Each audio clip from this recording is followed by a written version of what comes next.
10월 2일 금요일 새벽입니다. 오 예수님 내가 옵니다. 찬양하겠습니다. 오 예수님 내가 옵니다. 못 박히신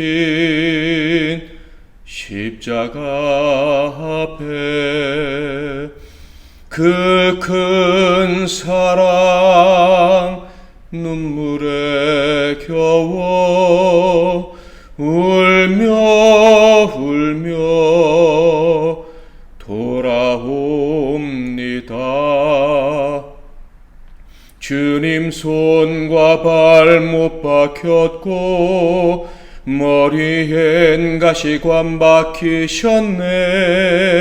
내 모든 죄와 허물 위해 말없이 피 흘려 주셨네. 오 예수님 나의 손 잡고 이제부터 영원까지 내 구주가 되옵소서.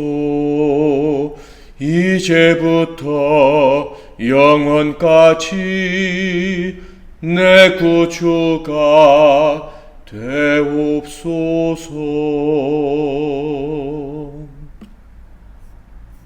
오늘 하나님께서 주시는 은혜의 말씀은 예레미야서 7장 말씀이 되겠습니다.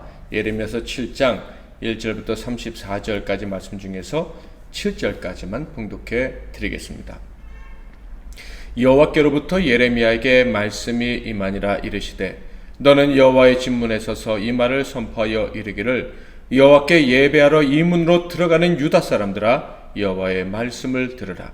만군의 여호와 이스라엘의 하나님께서 이와 같이 말씀하시되 너희 길과 행위를 바르게 하라.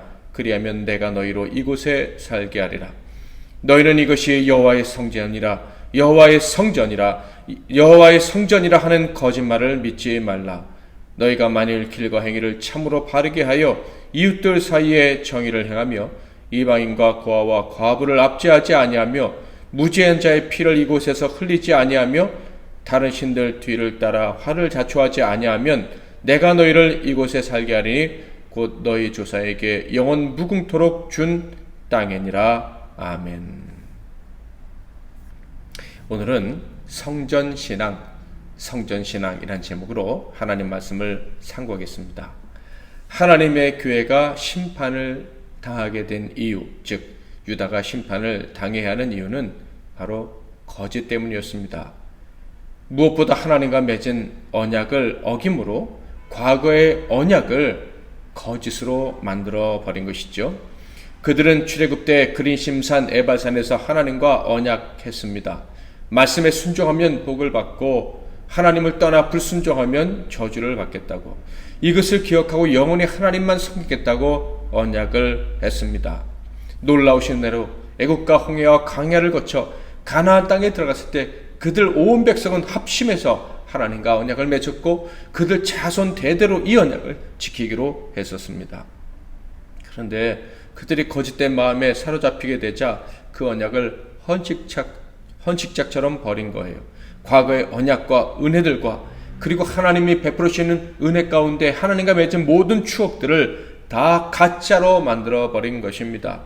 하나님과 아무런 관계가 없는 사람인 것이냐 행동을 하기 시작한 거예요. 그런데도 그들은 아무런 양심의 가책도 받지 못했습니다. 마치 원래 하나님과 상관이 없었던 사람들인 것처럼 배은망덕하게 행동을 하게 된 것이죠. 그러니 하나님이 그들의 배신을 지적하면서 불순종을 지적하면서 원래 언약했던 대로 너희들에게 무서운 재앙을 내리겠다라고 말씀하실 때에도 아무런 느낌이 없었고 당연히 하나님의 무서운 책망을 인정하지 않았습니다. 더 기가 막힌 것은 무엇이냐면요, 그렇게 하나님을 부정하고 하나님과의 관계성을 철저히 인정하지 않으면서도 성전에 나와 예배하려 했다라는 거예요. 1절 2절을 볼까요? 여호와께로부터 예레미야에게 말씀이 임하니라. 이르시되 너는 여호와의 진문에서 문에 서서 이 말을 선포하여 이르기를 여호와께 예배하러 이 문으로 들어가는 유다 사람들아 여호와의 말씀을 들으라. 그들에게 하신 말씀이 무엇인 줄 아십니까? 너희가 지금 예배하러 왔느냐? 이것이 하나님께 예배하는 성전이라고 생각하느냐? 절대 그렇게 생각하지 마라. 그렇게 말하지도 말라라는 거예요. 4절 너희는 이것이 여호와의 성전이라 여호와의 성전이라 여호와의 성전이라 하는 거짓말을 믿지 말라. 그런데 조금 이상한 부분이 있죠. 성전에서 예배하는 이들은 그래도 노골적으로 우상 숭배하는 일과 좀 다르지 않나 라는 생각을 할 수 있기 때문입니다. 그래도 이들은 성전을 찾았고 하나님께 예배하는 자들이 아닙니까?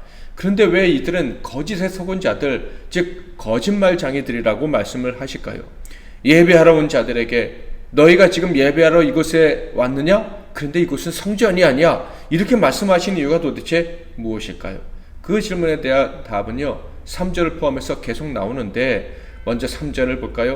만군의 여호와 이스라엘의 하나님께서 이와 같이 말씀하시되 너희 길과 행위를 바르게 하라. 그리하면 내가 너희로 이곳에 살게 하리라.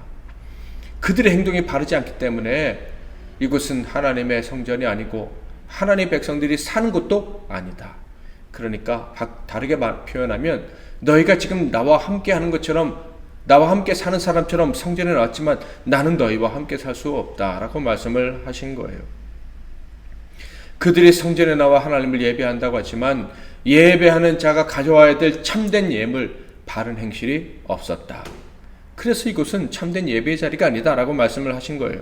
그들의 행위의 구체적인 잘못은 무엇입니까? 5절, 6절 너희가 만일 길과 행위를 참으로 바르게 하여 이웃들 사이에 정의를 행하며 이방인과 고아와 과부를 압제하지 아니하며 무죄한 자의 피를 이곳에서 흘리지 아니하며 다른 신들 뒤를 따라 화를 자초하지 아니하면 이들의 잘못은요 다른 신들과 하나님을 함께 섬기는 이런 가증한 행동을 했던 것을 포함해서 정의롭지 못한 행동들, 즉 고아와 이방인과 과부와 이런 약한 자들을 압제하고 무능한 자들에게 누명을 씌워서 피를 흘리게 한 이런 행동들, 이런 악한 행동들을 하면서 하나님께 예배하러 나온 거예요.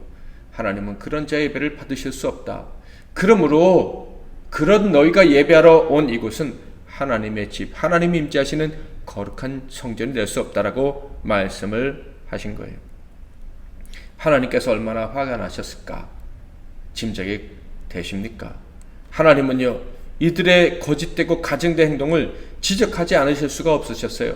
그래서 계속해서 너희들이 이곳을 성전이라고 하지만 성전이 아니야. 즉 나는 너희들을 받을 수 없어 라고 말씀하시는 이유를 계속해서 언급을 하십니다. 8절부터 볼까요?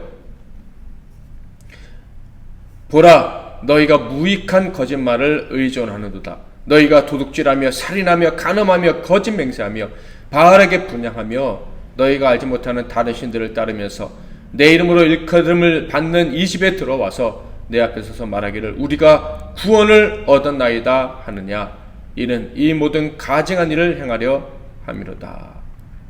앞서 언급했던 것보다 더 악한 일들을 행하면서 그것이 너희들의 행동임에도 불구하고 내 집에 와서 예배하고 심지어 너희가 구원을 받았다고 말하느냐?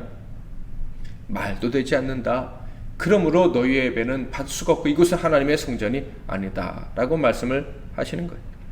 정말 기가 막힌 일입니다. 그들은 악을 행하고 우상을 숭배하면서 즉 세상을 따라가면서 우리는 하나님께 구원받은 백성이라고 말을 할 수 있다는 거, 그들에게 구원받은 백성의 자부심이 있다는 거 도저히 이해가 가지가 않습니다. 예수님이 말씀하신 것처럼 그들이 모인 성전은요 구원받은 자들이 예배하는 장소가 아니라 그저 도둑의 소굴이었을 뿐입니다. 11절 내 이름으로 일컬음을 받는 이 집이 너희 눈에는 도둑의 소굴로 보이느냐? 보라 나 곧 내가 그것을 보았노라. 여호와의 말씀이니라. 그런데 이런 역겨운 위선적인 신앙인의 모습에도 불구하고 하나님은 기다리셨습니다. 그들에게 회개를 촉구하시고 바른 길을 계속해서 알려주셨던 것이에요. 13절 여호와의 말씀이니라. 이제 너희가 이 모든 일을 행하였으며 내가 너희에게 말하되 새벽부터 부지런히 말하여도 듣지 아니하였고 너희를 불러도 대답하지 아니하였느니라. 이렇게 크신 사랑으로 가르치시고 기다리시면서 기회를 주셨지만 이스라엘은 결국 돌이키지 않았습니다. 그러자 하나님께서는 어쩔 수 없이 예레미야에게 명령을 내리시는데 이런 기가 막힌 명령까지 내리십니다. 16절 그런즉 너는 이 백성을 위하여 기도하지 말라. 그들을 위하여 부르짖어 구하지 말라. 내게 간구하지 말라. 내가 내게서 듣지 아니하리라. 그들을 위한 중보하는 기도를 하지 말라. 중보자의 역할을 하던 예레미야에게 그 사역을 그쳐라 라는 극단적인 말씀까지 하신 거예요. 오늘 말씀을 묵상하면서 이런 생각이 들었습니다. 하나님께서는 큰 것을 원하시는 것이 아니구나. 정말 작은 것이면 족하다고 하실 것 같다라는 생각이 들었어요. 그 작은 게 무엇입니까? 부끄러움을 느끼는 거예요. 19절 여호와의 말씀이니라 그들이 나를 경노하게 함이냐 자기 얼굴에 부끄러움을 자취함이 아니냐. 무엇에 대한 부끄러움입니까? 무엇보다도 신랑 대신 사랑하는 그 하나님을 떠난 것에 대한 부끄러움이에요. 오늘날은요 이런 부끄러움이 없는 시대예요. 남편이나 아내를 버리고 다른 사람과 만나 결혼하고 그리고 또 있다가 또 다른 남자를 만나 결혼하고 이것을 경력으로 여기는 자들도 있어요. 그것을 무슨 해외 토픽감으로 사람들이 보면서 하하호호 웃는 그런 일도 벌어지고 있습니다. 너무나도 부끄러운 일인데 마치 유명하고 능력이 있으니까 누리는 특권인 것처럼 이렇게 호도하는 세상에 우리가 살아가고 있어요. 대중들은 그런 자들을 인정해 주는 것이 그들을 존중해 주는 것이라는 그런 분위기까지 만들고 있어요. 사탄이 만든 분위기입니다. 하나님이 정하신 질서를 따르지 않는 것을 부끄러워하지 않는 시대가 되었어요. 하나님이 정하신 질서를 따르지 않는 것을 부끄러워하지 않는다면 그것은요 인권을 존중하는 사회가 아니라 사탄의 지배를 당하고 있는 사회인 거예요. 그런 사회에게는 하나님의 무서운 심판이 그 사회와 개인에게 기다리고 있을 뿐입니다. 하나님의 사람이라면 하나님 아버지 또 신랑 대신 하나님을 떠나고 그 명령을 싫어하는 것을 그 말씀 듣기를 거부하는 것을 부끄러워해야 합니다. 정직하지 않고 정의롭지 못하게 행동하는 것에 수치심을 느껴야 됩니다. 그분의 뜻과 반대되게 행동하는 것에 얼굴이 뜨거워져야 하는 거예요. 그리고 만약에 그런 잘못된 행동이 있다면 수치심 때문에 얼굴이 빨개져서 하나님 앞에 엎드려 회개해야 되는 거예요. 그래서 참된 신자는요 하나님을 사랑하는 사람은요 매일 거룩해지기 위해서 매일 그 수치심을 느끼기 때문에 이 연약함 때문에 성령의 불로 자신을 태워달라고 늘 회개하며 하나님 앞에 나아가는 거예요. 만약 어떤 신자가 있는데 부끄러움을 느끼지 못한 지가 오래됐다고 하면 자신의 행동에 대해서 말씀대로 살아가지 못하는 것에 대해서 부끄러움을 느끼지 못한 채로 시간을 보내고 있다고 한다면 그는 부끄러움을 느끼지 못했던 그 순간부터 하나님과 자신의 관계를 의미가 없거나 약한 것으로 생각하고 살아왔음이 분명합니다. 그러니까 탕자처럼 하나님의 존재를 거추장스럽게 느끼며 살아가기 시작한 거예요. 어느 순간부터 말이죠. 그러므로 그 사람은 당장 회개 자리로 돌아가야 하는 거예요. 다시 회개하고 하나님 품에 나아가야 하는 것입니다. 사랑하는 성도 여러분, 어떤 상황 속에서도 하나님과 맺은 언약, 그 특별한 관계를 가볍게 여겨서는 안 됩니다. 있는 것은 더더욱 안 되고요. 하나님은 저와 여러분을 가장 잘 아시고 그래서 가장 불쌍히 여기시며 사랑해 주십니다. 하나님은 저와 여러분을 특별하게 여기시고 그리고 여러분, 저도 하나님을 그렇게 특별히 여기고 살아가기를 원하고 계십니다. 이 사실을 인정한다면, 기억한다면 늘 하나님 앞에 가까이 나아가고 또 나아갈 수 있기를 바랍니다. 이렇게 하나님께 회개하는 마음으로 나아간다면 당연히 작동할 거예요. 무엇이요? 선한 양심이. 부끄러운 것과 자랑스러운 것을 구별할 수 있는 양심이 작동을 할 거예요. 그리고 그 양심을 가지고 하나님께 나아갈 때 하나님이 그곳을 내 성전이다, 너희가 나와 만나는 예배당이다 라고 말씀해 주실 것입니다. 참된 신앙인을 가진 사람, 하나님의 성전에 나올 만한 참된 자녀라 인정받는 참된 성도들이 다 될 수 있기를 주님의 이름으로 축복합니다. 나아가 선한 양심, 선한 행동을 가지고 하나님께 예배함으로 온 세상에 참된 신앙, 참된 성전이 있다는 것, 올바로 된 성전 신앙이 있다는 것을 세상에 알리며 살아가는 저와 여러분이 다 될 수 있기를 주님의 이름으로 축복합니다. 말씀 붙잡고 기도하시고 승리하시는 하루 되시기를 바랍니다. 하나님 아버지, 오늘도 저희들을 이 예배의 자리에 불러주시니 감사합니다. 당연히 하나님의 은혜로 저희 양심이 살아있어서 예배할 때마다 하나님 앞에서 큰 부끄러움을 느낍니다. 오늘도 주님의 보혈로 우리를 씻어주시고 우리의 마음이 완고해지지 않게 하옵소서. 늘 주님 앞에 겸손히 나아갈 때마다 하나님이 우리의 예배를 받아주시는 은혜가 있기를 원합니다. 우리의 개인의 예배의 자리, 그리고 우리 공동체가 올려드린 예배의 자리가 하나님이 기뻐하시는 성전이 되게 하옵소서. 주님 부르시는 그날까지 올바른 성전 신앙을 가지고 그 성전에서 나와 동행하며 동거하며 살아왔다, 그렇게 인정받을 수 있는 우리 모든 성도들 되게 하옵소서. 예수 그리스도의 이름으로 기도하옵나이다. 아멘.